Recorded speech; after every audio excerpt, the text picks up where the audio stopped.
దైవాభిషేకం నా తలపైన, ఆత్మ అయిన క్రీస్తు నాలోనా.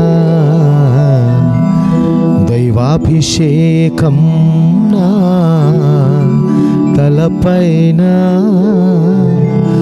ఆత్మ అయిన క్రీస్తు నాలోనా.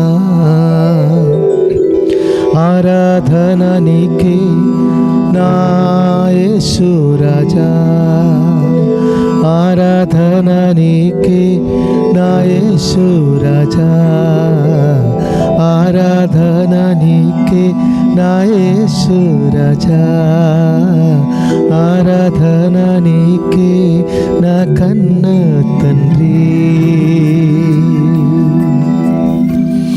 సర్వోన్నతుడైన జీవమగల దేవాది దేవుని యందు అతి మిక్కిలిగా ప్రేమించిన నా ప్రియమైన సోదరి సోదరులారా, మరొక శుభదినము, ఎంత శ్రేష్టమైన దినమో.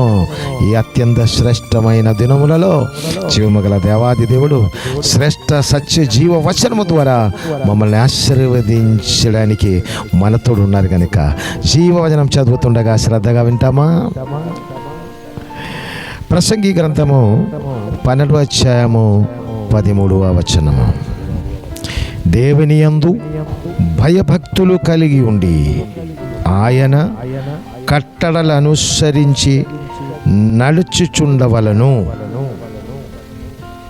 మానవ కోటికి ఇది ఏ విధి.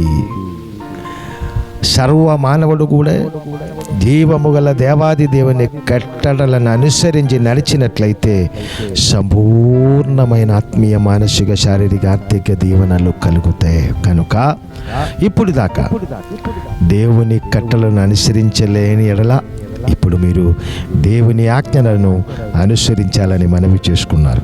ఈ జీవవచనము మీ దగ్గరికి దేవుడు పంపిస్తుండగా పరిశుద్ధుడైన సర్వలోక సృష్టికర్త అయినటువంటి మా కన్న తండ్రి, మా రక్షకుడు ప్రాణనాథుడు యేసురాజా, మీ కట్టడలను అనుసరించడానికి నేను సిద్ధమే. నన్ను, నా కుటుంబమును, నాకు ఇచ్చిన సమస్తమును మీరు దీవించుము అని ప్రార్థన చేసినట్లయితే ఈ దినము ఒక ఉన్నత గొప్ప సాక్షిగా దేవుడు మమ్మల్ని నిలబెడతారు. అలాగే జరుగునుగాక, శుభము జరుగునుగాక.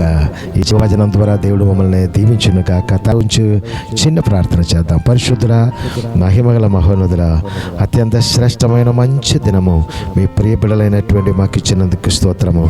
ఈ శ్రేష్ఠ దినము మీ మహోన్నతమైన పరిశుద్ధ కౌగిలికి మమ్మల్ని సమర్పిస్తుండగా మీ చిత్తము మా పట్లను పరిపూర్ణముగా జరిగించు.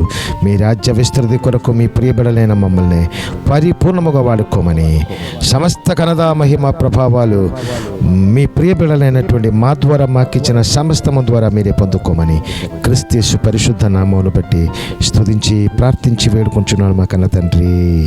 ఆమేన్. God bless you. దేవుడు మమ్మల్ని సమృద్ధిగా దీవించును గాక.